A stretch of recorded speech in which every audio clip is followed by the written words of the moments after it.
میری عقل و ہوش کی سب حالتیں تم نے سانچے میں جنوں کے ڈھال دی. کر لیا تھا میں نے عہد ترک عشق، کر لیا تھا میں نے عہد ترک عشق، تم نے پھر باہیں گلے میں ڈالی.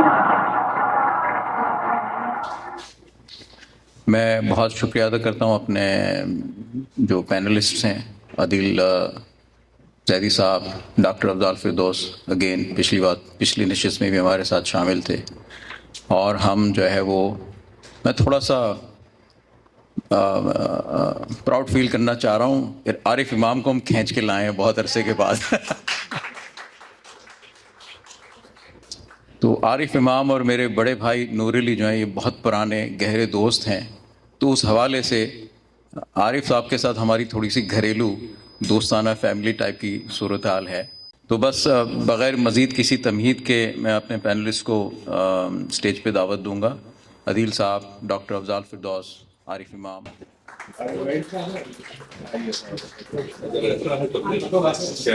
اچھا، ایک before I hand over the mic to the panelist, ہم سوچ رہے تھے کہ پچھلی نشست ہم نے کی تھی تو ہم نے جو عنوان تھا اس کا اعلان نہیں کیا تھا. ہم نے صرف کتاب اور چائے کے نام سے ایک نشست کر لی تھی، اور حاضرین جب یہاں آئے تو بتایا گیا کہ جی ہم فیض پر کر رہے ہیں. تو اس مرتبہ بھی ایک خیال یہ تھا کہ ہم بغیر عنوان بتائے کر لیں، اور ایک خیال یہ تھا کہ نہیں کہہ دیتے ہیں کہ جان، کیونکہ جان ایک قداور شخصیت ہیں، لوگ ان کو سننا چاہتے ہیں، ان کے بارے میں جاننا چاہتے ہیں. اور ماشاءاللہ یہ ہمارے تینوں پینلسٹ ہیں، ان کا بڑا ایکسپیرینس ہے. عارف صاحب نے تو جان کے ساتھ کافی ٹائم بھی گزارا ہے. تو ہم نے پھر یہی سوچا کہ چلیں ہم عوام الناس کو بتا دیتے ہیں کہ ہم جان پہ بات کرنے والے ہیں. Over to you.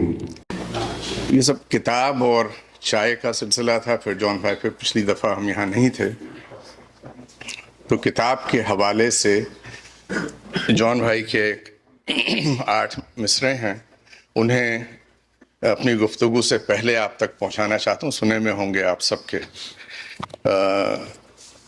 عارف بھائی، افضال بھائی، کہ تم جب آؤ گی تو کھویا ہوا پاؤ گی مجھے. تم جب آؤ گی تو کھویا ہوا پاؤ گی مجھے، میری تنہائی میں خوابوں کے سوا کچھ بھی نہیں. میرے کمرے کو سجانے کی تمنا ہے تمہیں، میرے کمرے میں کتابوں کے سوا کچھ بھی نہیں. ان کتابوں نے بڑا ظلم کیا ہے مجھ پر. ان میں ایک رمز ہے، جس رمز کا مارا ہوا ذہن مجدے عشرت انجام نہیں پا سکتا، زندگی میں کبھی آرام نہیں پا سکتا.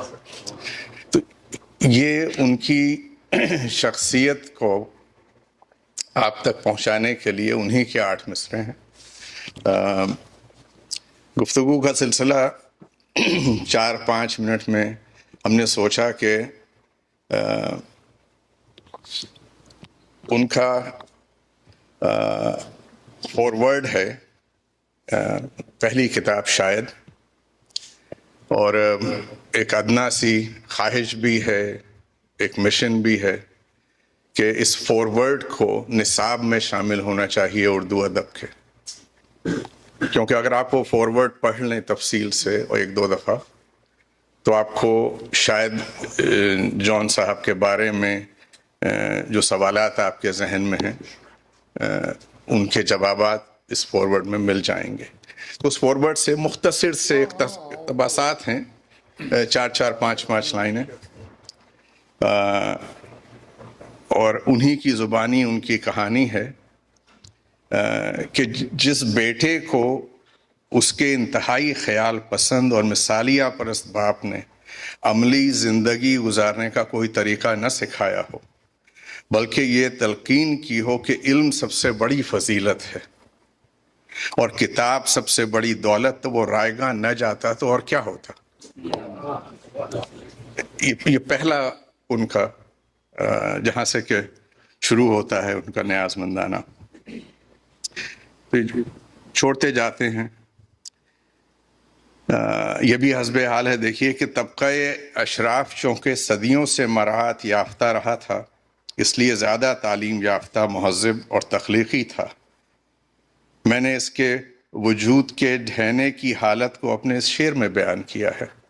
اب اس میں ہمارا سلسلہ جو ہے آپ کو تو شاید جو حالات ہیں آج کل کہ تھے عجب دھیان کے در و دیوار، تھے عجب دھیان کے در و دیوار، گرتے گرتے بھی اپنے دھیان میں تھے. تھے عجب دھیان کے در و دیوار، گرتے گرتے بھی اپنے دھیان میں تھے. اس کو تھوڑا چھوڑتے جاتے ہیں تاکہ گفتگو کے لیے وقت بچے. کچھ چیزیں ہائی لائٹ کی ہوئی ہیں. ہو سکتا ہے کہ اس میں مزید گفتگو میں آپ کو کچھ لطف بھی آئے. یہاں پہ جان بھائی فرماتے ہیں کہ میں وزن یا آہنگ کے بغیر شاعری کا تصور ہی نہیں کر سکتا. یہ محض ایک نفسیاتی مسئلہ ہی نہیں بلکہ اخلاقی مسئلہ بھی ہے. اور اسی طرح کے کچھ جملے ہیں. تاریخ اس کو چھوڑ دیتے ہیں صاحب. ہزاروں سال سے جی جی کیسے ایک شاعر کوئی جی جو ہے نا وہ دیکھتا ہے اپنے آپ کو تجزیہ کر کے ایک اسٹیٹمنٹ دیتا ہے بالکل. کرتے کیا رہے ہیں. بہت اہم بات ہے. تاریخ، فلسفہ اور مذہب وجود میں آتے ہیں. اگر عرضی رشتہ ہو تو سائنسی علوم وجود میں آتے ہیں. شاعری ہی وہ فن ہے جو ماضی، حال اور مستقبل تینوں کو ہم عصر بناتا ہے. کیا مطلب غضب کا جملہ ہے صاحب. جی اسی کو چھوڑ رہے تھے آپ. ذہن کی یہ خلاف معمول اور غیر معمولی طور پر پذیری اور طور پردازی ذہن کے مہذب ترین اختلال اور دانشمندانہ تخیل اور تحفل کی باہمی اضافتوں کے تناسب میں اس کیفی تفرے کی حیثیت رکھتی ہے جسے جذبے کی کیفیت اور کمیت کا آہنگ حاصل ہو. اب یہ دیکھیے کہ یہ ایک پیراگراف جو ہے اس کے لیے ہماری نئی نسل جو ہے اسے لغت کھولنی پڑے گی کئی جگہ پہ. تو اسی لیے ہم کہتے ہیں کہ نصاب میں اگر یہ چیز ہو. اچھا صاحب، سچا شاعر ثابت ہونے کے لیے صرف ایک گواہی کی ضرورت ہے، اور یہ گواہی اسی وقت حاصل ہوتی ہے جب اپنی ذات کو بیرون ذات سے دیکھا اور پرکھا جائے. بے انتہا خوبصورت جملے ہیں ان کے فارورڈ سے. ہمارے گھر کے در و دیوار جس بحر پر صبح و شام جھوما کرتے تھے وہ بحر تھی رجز مسمن. ٹھیک ہے صاحب، یہ ایک طویل ڈسکشن ہے ان کا. اور اسی بحر میں ان کے بابا کے دو شعر، ان میں سے ایک ہے کہ آپ حریم ناز میں شوق سے آئیں بے حجاب. آپ حریم ناز میں شوق سے آئیں بے حجاب، اب وہ جنوں جنوں نہیں، اب وہ نظر نظر نہیں. اچھا صاحب، آخری پیراگراف ہے اور کہ میں اپنے بعد آنے والوں کے پہلے پرے کو دیکھنا چاہتا ہوں. یہاں پہ فارورڈ کا اختتام ہے. یہاں پہ یہ بات کہنی بہت اہم سمجھتے ہیں ہم کہ یہ فارورڈ 239 صفحات پہ تھا. ایسا شخص جس نے اپنی کتاب کو لانے سے پہلے 239 صفحات لکھے، اس کے پیش لفظ کی حیثیت سے اس میں سے یہ سلیکشن ہے 22-23 صفحات کا.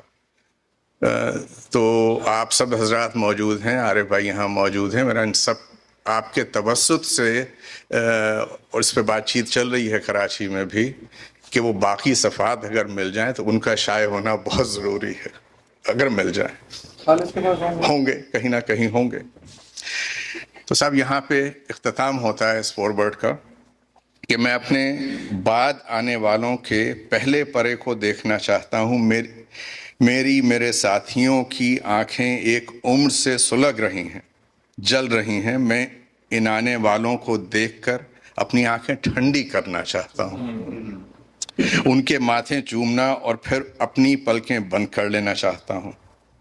وہ آ گئے ہیں، تم آ گئے، میں جون ایلیا ہوں، اچھا اب میں چلتا ہوں، تم نے بہت انتظار کرایا، اور ہاں تمہاری ایک امانت میرے پاس رہ گئی ہے، یہ میرے خام اور ناتمام لفظ ہیں، یعنی میرے اشعار، میرے وہ اشعار جو میں نہیں کہہ سکا، انہیں شاید ڈیوڈ کہے گا یا احمد یا کیلاش یا شاید منوشا، اور اب میں تمام ہوتا ہوں، جون ایلیا۔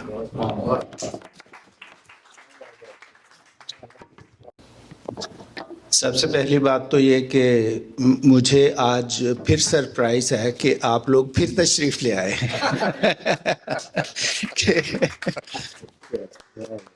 یہ کیا بات ہے صاحب۔ کیونکہ یہ ڈفرینٹ نیچر کا ایونٹ ہے، بالکل ٹوٹلی ڈفرینٹ ہے، اور اس میں اتنے لوگوں کا آ جانا، پچھلی دفعہ تو ہاؤس فل تھا، اور لیکن آج بھی جتنے لوگ آ گئے ہیں، یقین مانے میں حیران ہوں اس بات پر۔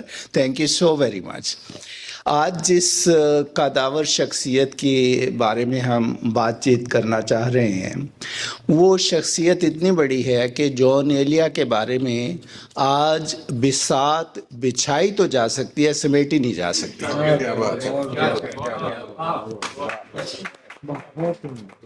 اتنی بڑی، اتنی قداور شخصیت ہے، اتنی جہتیں ہیں اس شخص کی۔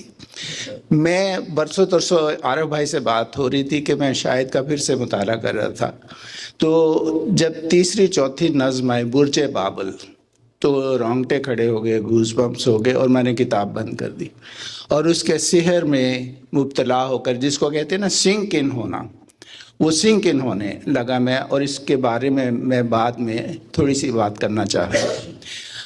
جون ایلیا کا ابھی پورا قد کاٹ سامنے نہیں آیا، ابھی ان کی شخصیت کی ڈیپتھ، ان کے جو پہلو ہیں، دیکھیں ابھی جو دیباچے میں جو باتیں آپ نے پڑھی ہیں، اس میں ہی بہت ساری پرتیں ہیں بالکل، کہ ان کو دیکھنا ہے ہم نے شاعر کی حیثیت سے، فلسفی کی حیثیت سے، ایک عالم کی حیثیت سے۔ میرے لیے جو بہت چونکا دینے والی بات ہے وہ ان کا علم ہے، ان کا مطالعہ ہے، اور اسی دیباچے میں وہ لکھتے ہیں، اور ایک نظم میں بھی میں خود میں مسحور تھا کہ تاریخ قبل از تاریخ، میں اس پہ بات کرنا چاہوں گا بعد میں، تاریخ قبل از تاریخ، کہ مجھے گمان نہیں تھا کہ جون صاحب تاریخ قبل از تاریخ کے ماہر ہوں گے۔ میں یہ نہیں کہہ رہا کہ پڑھی ہے انہوں نے، ماہر ہوں گے۔ اور اس کے علاوہ ان کے تراجم جو ہیں، جو ہمارے آپس میں جو بات ہوئی کہ ان کے تراجم اتنے زیادہ ہیں، لیکن مترجم کی حیثیت سے وہ ابھی تک ریکگنائز نہیں ہوئے۔ تو جیسا میں نے پہلے کہا کہ آج کے دن ہم صرف سطحی طور پر اوپر سے ان کو ہم دیکھیں گے، اور شاید 2-4 نشستیں اور کرنی پڑیں جس میں ہم ان کی پوری شخصیت کو ڈسکور کر سکیں۔ عارف بھائی، وہ جیسا کہا ہمارے افضل فضل صاحب نے، جو خود ایک ادب کی قداور شخصیت ہیں اور ایک اپنی شناخت رکھتے ہیں دونوں میدانوں میں، ادب و علم۔ اور جون بھائی، ہم آج کی جو ہے، بہت میں سراہتا ہوں سراج صاحب کو بھی اور تمام جو بھی ہے، کہ ہم نے کم از کم اس کی ضرورت کو محسوس کیا۔ یہ اتنا بڑا موضوع ہے جون ایلیا بذات خود، کہ ہم ایک نشست میں ایک صرف ڈرون شاٹ بنا سکتے ہیں کہ ہم دیکھ لیں نا، اس کی ڈیٹیلز میں نہیں جا سکتے۔ وہ ان ڈیٹیلز کے لیے پھر ہمیں زوم ان کرنا پڑے گا، اور کیونکہ ابھی میں پوری ذمہ داری کے ساتھ یہ بات کہہ رہا ہوں، کیونکہ میں نے ان کے ساتھ میری خوش قسمتی کہ جس دیباچے کو لکھنے کا بیان یہ سنا رہے تھے عادل بھائی، جس کی سطریں سنا رہے تھے، تو اس جون بھائی جب وہ لکھتے تھے تو ان کو اگر پانی کی ضرورت ہوتی تھی تو وہ میں نے شاید 2-4 گلاس اس دوران ان کو پانی پلایا ہو۔ تو میں ان خوش نصیبوں میں اپنے آپ کو سمجھتا ہوں کہ جب وہ لکھتے لکھتے تھک گئے اور انہوں نے کہا کہ بالے مجھے یہاں مجھے لے چل، میرے بال بڑھ گئے، تو میں وہ ڈرائیور تھا جو ان کی خدمتیں کرتا تھا۔ ادب سے ظاہر بات ہے ہم اس طریقے سے ہم جون بھائی کو سمجھ ہی نہیں، اس وقت نہیں سمجھ سکتے تھے. تو اب اس وقت جو جان ایلیا آپ کے سامنے جو سوشل میڈیا کی بلیسنگ کی وجہ سے آپ تک پہنچا ہے وہ ان کی ایک لیئر ہے, پہلی پرت ہے.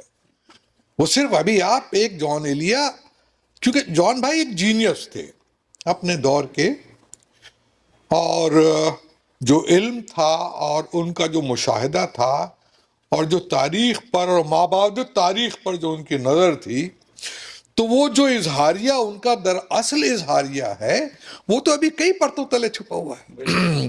تو ہم ابھی ایک لیئر دیکھ رہے ہیں, ایک پہلی لیئر ہے جان بھائی کی, جو پہلی لیئر اتنی متاثر کن ہے کہ کراچی سے لے کر دہلی تک اور دہلی سے لے کر ممبئی تک اور بمبئی سے لے کر پشاور تک جان ایلیا ہو رہا ہے.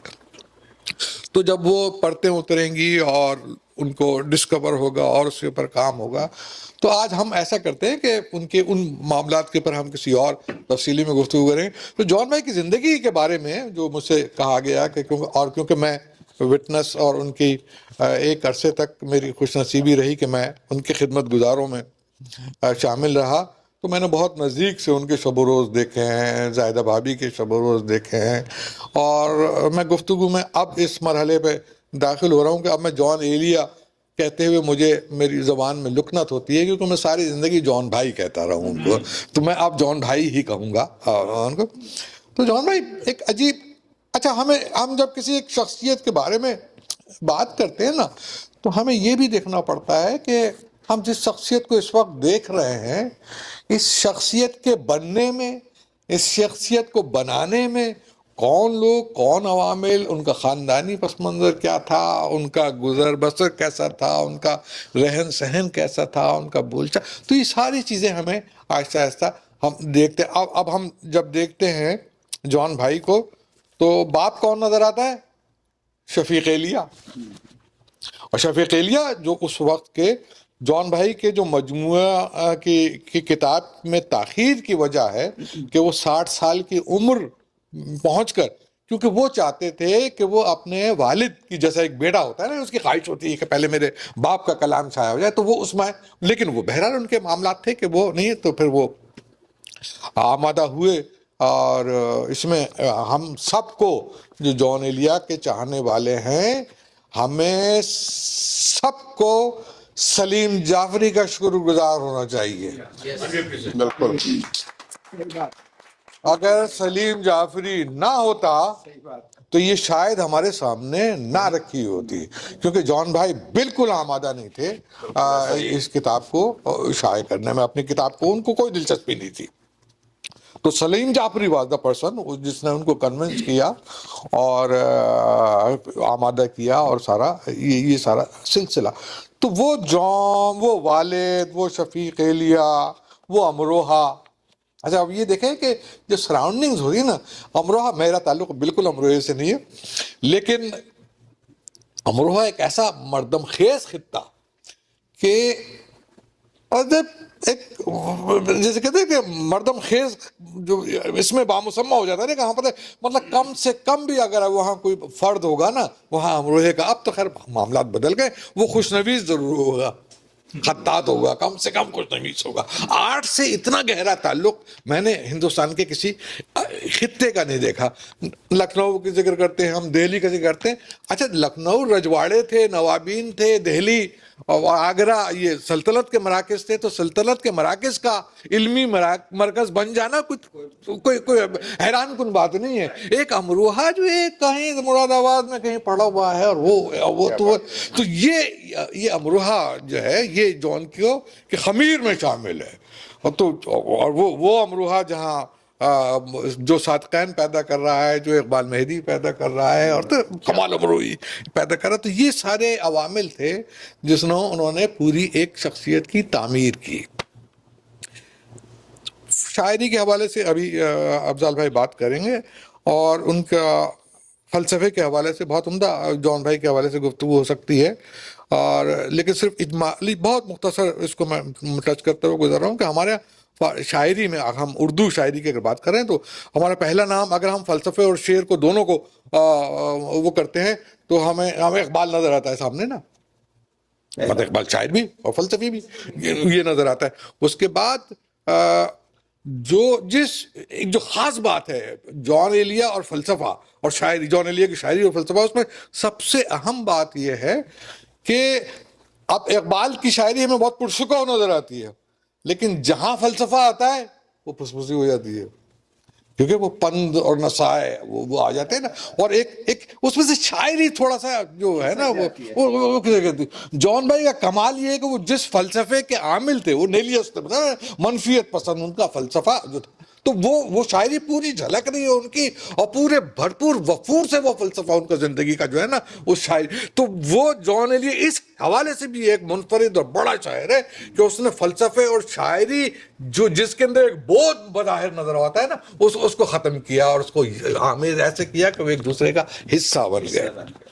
کیا بات. یہ ایک ارے بھائی اس کے بھی ہاں آپ کا قطع کلام ہو رہا ہے. نہیں مائک آپ ہی کے پاس رہے گا. آپ سے ایک سوال ہے کہ جو آپ کی صحبتیں رہیں اور جو قرب رہا آپ کا ان سے، ان میں سے ایک دو صحبتوں کا تذکرہ جو آپ کا مطلب یادگار لمحات ہیں وہ شیئر کیجیے. نہیں ہماری صحبتیں کیا رہیں، ہماری صحبتیں تو یہ تھیں کہ 80s کا دور ہے، یہ عالمی ڈائجسٹ کا دفتر تھا. جی جی.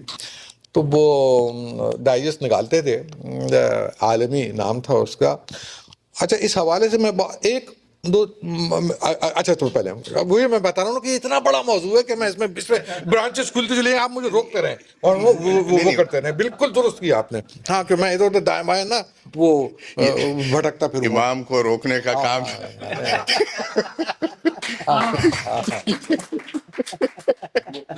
نہیں وہ ایک مختصر سا دور تھا جب میں نے کم و بیش مطلب سمجھ لیں کہ 12 سے 14 گھنٹے جان بھائی، زاہدہ بھابھی اور ان کے ساتھ اور بچوں کے ساتھ گزرتے تھے میرے، کیونکہ وہاں بیٹھتا تھا، ایڈورٹائزنگ میں تھا تو میں چھوڑ کے جاب کچھ دنوں یہاں بیٹھ کے، اور میں ان کے عالمی ڈائجسٹ کی وہ سرخیاں لکھا کرتا تھا نا وہ، اور کچھ تھوڑا سا مشورے بھی زیادہ بھی ہم سے لے لیا کرتے تھے کہ بھائی ایک شعر اور ایک کہانی کا سلسلہ شروع کر رہے ہیں تو تم کچھ شعر لکھ دو. تو یہ ہم بیٹھے رہتے تھے وہاں ان کو دیکھا کرتے تھے. تو ہمارا کام انٹریکشن یہ ہوتا تھا. شام کے بعد جب جان بھائی کے دوست آنے شروع ہوتے تھے، وہ ایک خاص کمرے میں چلے جاتے تھے، تو اس وقت ہمارا رول یہ ہوتا تھا کہ ہم باہر اسٹول پہ بیٹھے رہتے تھے. بالے پانی لے آیا جان بھائی. تو یہ وہ تھے. جیسے وہ آ رہے ہیں رضی، ان کے ایک بہت گہرے دوست تھے، ہندوستان سے آیا کرتے تھے، نقاد تھے، کریٹک. رضی پورا نام مجھے ان کے یاد نہیں آ رہا، بہت گہرے دوست تھے. بھائی سلطان صادقین کے بھتیجے تھے، جی جی. وہ آیا کرتے تھے. علیم بھائی آ رہے ہیں تو وہ سارے شعراء آ رہے ہیں، وہاں بیٹھا کرتے. تو ہم وہاں ان کے ساتھ بیٹھے ہوتے تھے اور ان کی خدمت کر رہے ہوتے تھے. تو بہت ساری واقعات ایسے ہیں کہ میں یہاں وہ جو میرا دور ہے اس کے واقعات میں سنا نہیں سکتا، میری اپنی عزت خطرے میں پڑ جائے گی، تو لہٰذا ان کو میں سینسر کر دیتا ہوں.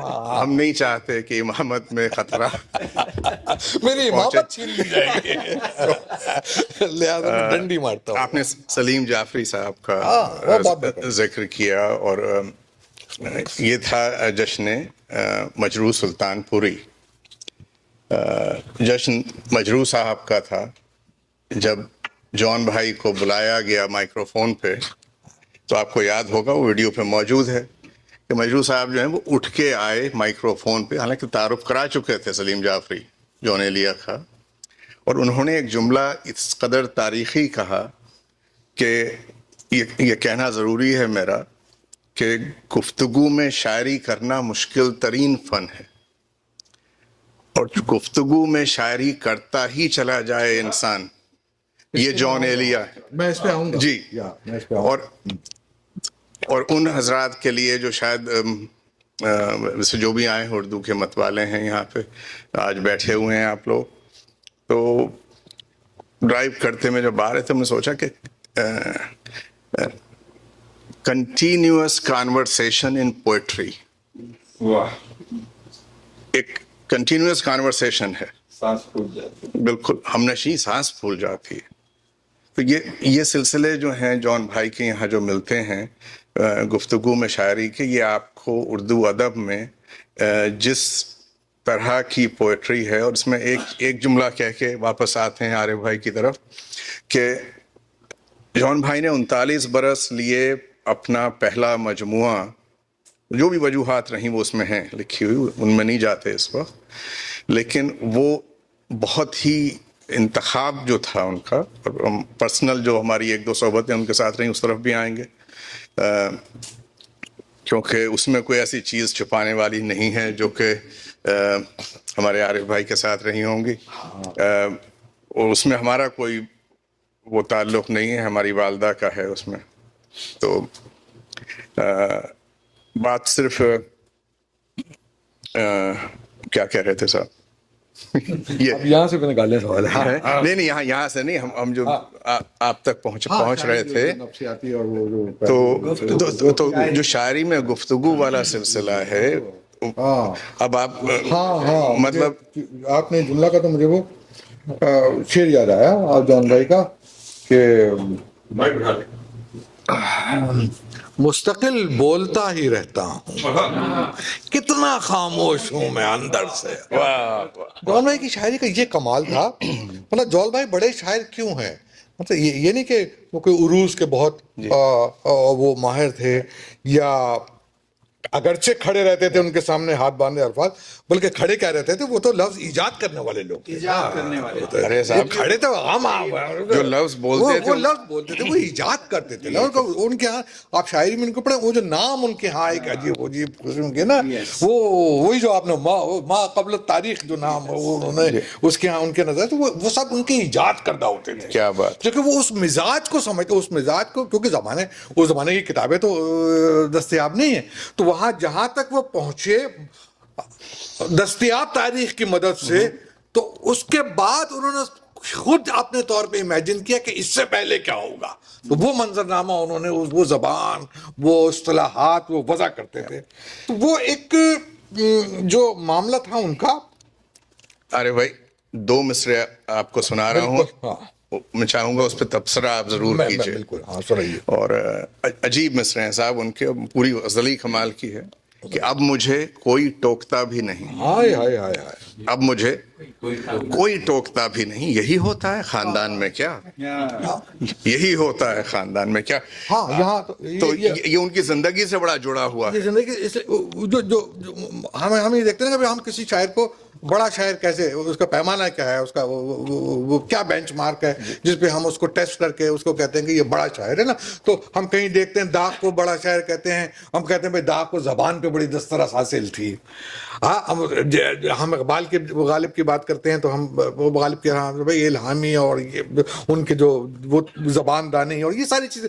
تو جون بھائی کا ذرا معاملات مختلف. ہم کو جون بھائی کا جو ان کے بڑے شاعر کے اور اہم شاعر ہونے کی جو وجہ کو انہوں نے ان باتوں کو، ان انسان کی وہ نفسیاتی کیفیات، وہ جذباتی کیفیات جو آپ سوچتے تھے کہ شاعری نہیں بن سکتی، اس کو شاعری بنایا.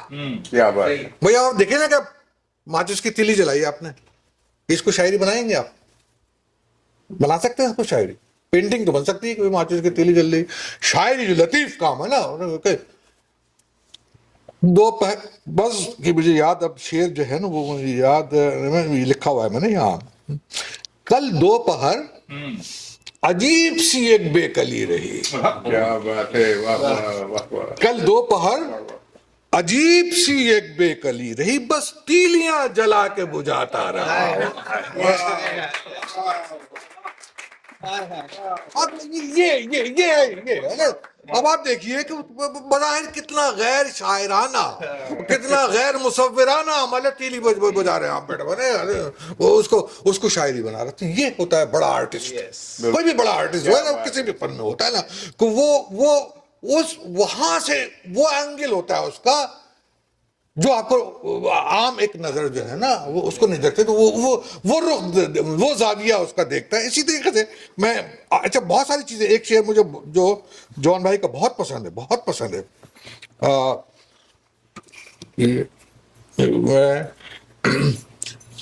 یہ تو اب یہ جو جس کا شعر سنایا اس کے 2-3 شعر سنیے اس کے ساتھ ساتھ میں اس میں گفتگو کر دیں. اور کہ مجھ کو تو کوئی پوچھتا بھی نہیں.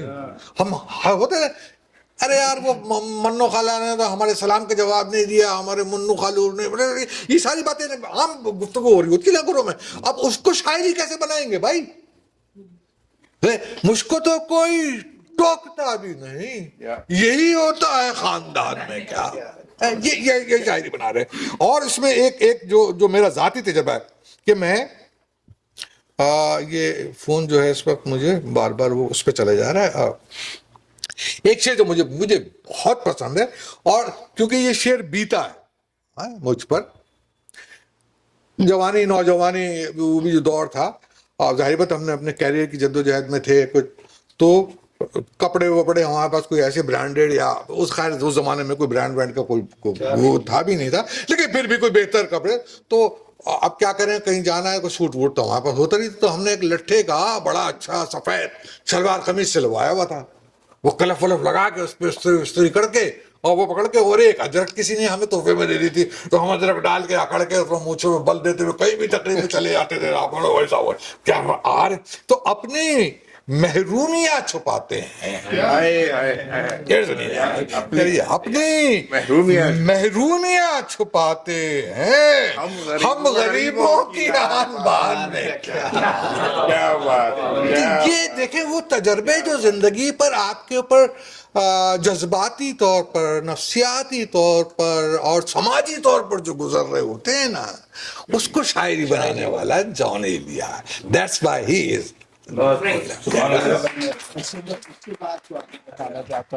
جی اسی غزل کے 2 شعر جو ہے مجھے بھی لڑے ہوئے یہ غزل مسلسل پوری بالکل ایکچولی 2 غزلہ ہے یہ. اور میں ایک بیان دینا چاہتا ہوں کہ جان ایلیا کی کچھ شاعری ایسی ہے جس سے پڑھ کر گریہ کرنے کو دل چاہتے ہیں. اس میں سے 2 شعر یہ کہ یہ جو تکتا ہے آسمان کو, کوئی رہتا ہے آسمان یہ مجھے چین کیوں نہیں پڑتا, ایک ہی شخص تو یہ شاعری, یہ جیسے بات چل رہی ہے کہ یہ ایسی اوریجنل شاعری ہے اور مختلف شاعری ہے. ایسی شاعری قبل اس تاریخ کی شاعری جو ہے, عبرانی اور عربی شاعری, یہ اس لیول کی شاعری ہے, اس لیول کی شاعری ہے جس کو ہم کلاسک سے بھی اوپر لے جا سکتے ہیں. خاص طور پر جو ان کی نظم ہے, اور اس میں نظم کے جو ابھی آہنگ کا بات ہوئی نا, تو آپ سب کو پتا ہے کہ ہمارا جو اردو کا عروج ہے وہ اپنا نہیں ہے. یہ کسی نیک بخت نے, کسی عربی نے, ساربان جو ہوتے تھے جن کے اونٹوں کے گلے میں گھنٹیاں کی جو آواز ہوتی تھی, ان کو وہ باندھ کر تو ہمارا نظام عروج جو ہے وہ طے کیا. اور جون بھائی کی شاعری میں وہ نظر آتی ہیں, گھنٹیاں بجتی ہوئی نظر آتی ہیں. اور نظم عروج کو جو ہے وہ کیسے توڑنا ہے, بحر کو کیسے توڑنا ہے, کیسے اس کو استعمال کرنا ہے, یہ ان کی نظموں سے, خاص طور پر جو ان کی فری ورس ہے, نظم معرہ جو ہے, یہ اس میں نظر آتا ہے. لوگ آپس میں جب بات کر رہے تھے تو ایک سوال اس میں یہ بھی آیا کہ کیا ان کی شاعری تبدیل ہوئی, یا اس میں ایک واضح فرق نظر آیا آپ کو زاہدہ بھابھی کے بعد, جو ریلیشن شپ جو تھی, تو پہلے اور بعد میں. تو عارف بھائی کیا کہیے گا اس سلسلے میں؟ ہاں, اس میں میں نہیں سمجھتا کہ کوئی فرق آیا, کیونکہ وہ پہلے ہی, جیسے میں نے کہا نا کہ وہ میں شاید اس کو لفظ کو پروناؤنس صحیح طور پر نہیں کر پا رہا, آپ میری تصحیح کر دیے گا. نیلسٹ جس کو ہم منفیت پسند کہتے ہیں, کیا کہتے ہیں اس کو تمہیں پتہ ہے؟ نیلیس نا, ہاں. تو وہ تھے, تو وہ تو ہر چیز کی نفی کرتے تھے نا. ہاں, وہ تو کیونکہ وہ اس کے اوپر خود کہا ہے, یہ کسی کے اوپر انہوں نے اپنے دیباچے میں خود کہا ہے کہ میں نیلسٹ اور انارکسٹ ہوں. وہ تھے بھی بھائی, ہاں وہ تھے, ہم کھل کے باتیں کرتے ہیں نا بہت ساری چیزیں، تو وہ تھے، وہ ان کی طبیعت میں یہ دونوں نیلیش تو وہ پکے تھے. مطلب انارکی کے بارے میں کیونکہ میرا اپنا کوئی تصور اچھا نہیں ہے تو میں اس کے اوپر کوئی گفتگو نہیں کروں گا کہ وہ تھے یا نہیں تھے، کہ وہ ان کا کہنا ہے. لیکن وہ منفیت نفی تو کرتے تھے، بالکل ہر چیز کی نفی تھی، ہر چیز کی نفی تھی. ہم نے خدا کا رد لکھا نفی بنفی لا بلا، ہم نے خدا کا رد لکھا نفی بنفی لا بلا، ہم ہی خدا گزیدگاں تم پر گراں گزر گئے. کیا بات. تو مطلب یہ نہیں کہ وہ جس فلسفے پہ یقین رکھتے تھے اس کے اظہار میں کسی جھجک سے کسی دوسرے کام لیتے تھے، وہ کھل کے اظہار کرتے تھے. اچھا، اب ایک سطحی ذہن جو ہوتا ہے نا ہمارا، دیکھنے والا چیزوں کو ایک عام انداز سے دیکھنے والا، جو نا ہمارے ہاں جو دو بڑے نام جن کو ہم کہہ سکتے ہیں، جن کے اوپر ملحد ہونے کا، الحاد کا فتویٰ، ہر کوئی جس کو الحاد کا کی ہجے بھی نہیں آتی، جو وہ لکھ بھی نہیں سکتا، الحاد اردو میں بھی نہیں لکھ سکتا، وہ بھی کہہ رہا تھا کہ ایسا وہ جوش صاحب جو تھے نا وہ خدا پہ یقین نہیں کرتے، ملحد تھے. اور جان بھائی تو ملحد تھے پکا. بھائی آپ تجزیہ کریں، ان کی شاعری پڑھیں، اور انہوں نے جو اپنے بارے میں گفتگو کی ہے کہ ہم ایسے اہل نظر کو ثبوت حق کے لیے اگر رسول نہ ہوتے تو صبح کافی تھی. ارے بھائی غور تو کرو، وہ یہ کہہ رہا ہے رسول نہ ہوتے تو جو حق کی بات پہلے مصرے میں کہہ رہا ہے، تو وہ دوسرے مصرے میں رسول کی بات کہہ کے کہہ رہا ہے کہ میں اس حق کی بات کر رہا ہوں جسے یہ رسول بھیجا. وہ حق کون ہے؟ خدا. تو کہاں پہ خدا کا انکار کرتا ہوا نظر آ رہا ہے تمہیں؟ وہ بنیادی طور پر اس تصور خدا کا انکار کرتے تھے جس کو ہم آج کی زبان میں ملا ملٹری الائنس کہتے ہیں. کیا بات ہے، کیا بات ہے، کیا بات ہے. عارف بھائی کے لیے ایک دفعہ تالی اور بجا دیجیے اس کو. کیا بات. میں ابھی کیا بات کر رہا ہوں کیونکہ ہم جوش صاحب پہ بات نہیں کر رہے، ہم ابھی اس وقت جان بھائی پہ بات کریں. اب آپ دیکھیں جان بھائی کا جو نظریہ ہے وہ کس طریقے سے بے باک طور پر وہ اپنا نظریہ ہے اس کو بیان کرتے ہیں، چاہے وہ سیاسی ہو، چاہے سماجی نظریہ ہو، چاہے فکری نظریہ. انہوں نے کہیں بھی بخل سے یا کسی ہچکچاہٹ سے کام نہیں لیا، کھل کے بیان کیا. 80s کا دور ہے، ماشاء اللہ ضیاء الحق کا اپنے پیک پر، اور مشاعرہ ہو رہا ہے سادات امروہہ کا. مہمان خصوصی کون ہے اس وقت کا؟ Defence minister. سیکیورٹی آپ اندازہ لگا لیے کہ ڈیفنس منسٹر جہاں پریزائڈ کر رہا ہوگا یا موجود ہوگا اس علاقے کی سیکیورٹی کا کیا عالم ہوگا. پورا فیڈرل بیریا سیل. اس میں ہمارا ایک بیچارہ دوست ایک رات جیل میں بھی رہا کہ وہ بیچارہ پتہ نہیں کیا سوچی تھی کہ وہ بوتل جیب میں ڈال کے لے آیا تھا. اس کو خیال ہی نہیں رہا کہ اتنی سیکیورٹی ہوگی بھیا. اس نے پکڑ لیا کہ بھائی یہ کیا ہو رہا بھائی. تو وہ خیر وہ اب وہاں غزل پڑھ رہے ہیں جان بھائی، جان ایلیا غزل پڑھ رہے ہیں وہاں پہ. سنیے آپ غزل، سنیے آپ، 2-3 شعر سنا رہا ہوں اس کے.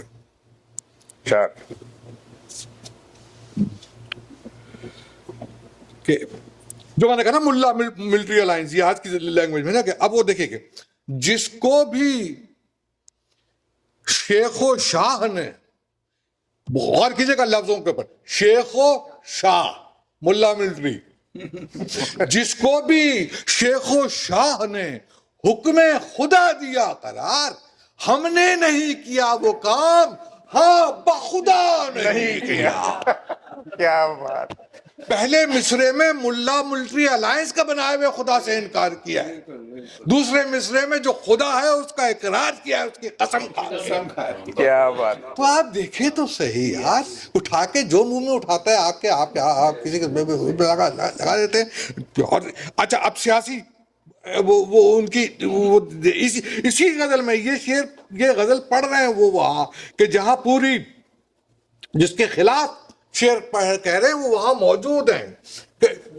ایک ضیاء الحق نے 85-84 میں جس کا ذکر وہ آپ کے ہاں احمد شاہ نے بھی کیا، اہل قلم کانفرنس ہوئی تھی، تو اس میں جتنے بھی زرخرید، جتنے بھی ادیب شاعر جو خریدے جا سکتے تھے ان کو خریدا گیا, ان کو بلایا گیا, اور وہ جو پوری نظم بھی ہے, فراز کی بھی نظم ہے, وہ سامنے تھے وہ اس میں, تو اس میں بہت سارے شعراء نے اس کے اوپر حوالے سے کیا, اور ہم نے بھی اپنے طور پر احتجاج کیا تھا کہ ہم جب وہ کانفرنس ہوئی اس میں جو لوگ شریک ہوئے تو اس میں ہم, احمد شاہ اور دوسرے ہمارے دوست تھے, تو ہم لوگ پہنچ جاتے تھے اور ہم ان کو پڑھنے نہیں دیتے تھے مشاعرہ نا.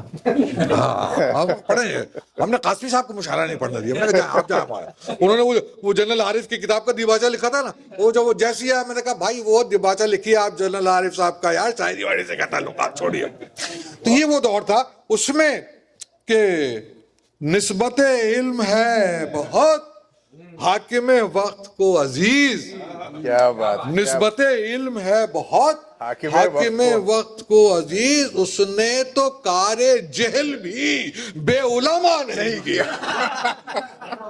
ارے بھائی مقرر کر دیجئے, مقرر کر دیجئے. نسبت علم ہے کیا بہت بات, کیا شعر ہے. حاکم وقت کو عزیز, اس نے تو کار جہل بھی بے علماء نہیں کی. اب دیکھیں فراز نے بھی اس کے اوپر کہا, لیکن فراز کی جو نظم ہے اس کو آپ مزاحمتی ادب کے خانے میں رکھ دیتے ہیں, لیکن جون جب کہہ رہے تھے جون کی شاعری کو آپ خالص ادب کے دائرے سے باہر نہیں نکال سکتے ہیں, یہ فرق ہوتا ہے. حالانکہ فراز میری نزدیک بہت بڑا شاعر ہے, بہت اہم شاعر. کیا بات. ارے بھائی ہم واپس جون بھائی کی طرف, دوسری وہی بات ہو رہی تھی زاہدہ حنا بھابھی اور ان کے بعد والا سلسلہ. تو ایک تو یہ عرض کرتے چلیں, اور دیکھیے افضال بھائی اور عارف بھائی آپ کو شاید پوچھیں گے کہ اتفاق ہے کہ نہیں, کہ شاید کے بعد ان کے 4 مجموعے ان کے انتقال کے بعد شائع ہوئے, اور ان کے مطالعے کے بعد احساس ہوا کہ اگر ان کی زندگی میں ان کے سامنے ان کا یہ کلام آتا تو شاید اس میں سے 40-50% نہ ہوتا سامنے. بڑی بہت زیادتی, بہت زیادتی ہے کہ ایک ایسا شخص جس نے کہ انتخاب کیا 30-40 برس, روکے رکھا سب کچھ. لیکن واپس آتے ہیں, 4 مصرے جو ہیں وہ پہلے کے ہیں جون بھائی کی, اور 4 مصرے جو ہیں وہ جب ان کے انتقال کے صرف کچھ دن پہلے کے ہیں.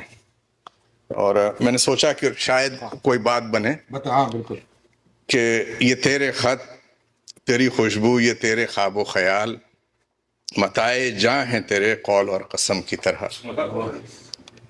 گزشتہ سال انہیں میں نے گن کے رکھا تھا کسی غریب کی جوڑی ہوئی رقم کی طرح. تو یہ ہے بیفور. اب آتے ہیں, فیسٹ فارورڈ کر لیجئے 15 برس 16 برس, کہ تیری یادوں کے راستے کی طرف, ارے بھائی ایک قدم بھی نہیں بڑھوں گا میں. تیری یادوں کی, تیرے یادوں کے راستے کی طرف ایک قدم بھی نہیں بڑھوں گا میں. دل تڑپتا ہے تیرے خط پڑھ کر, اب تیرے خط نہیں پڑھوں گا میں.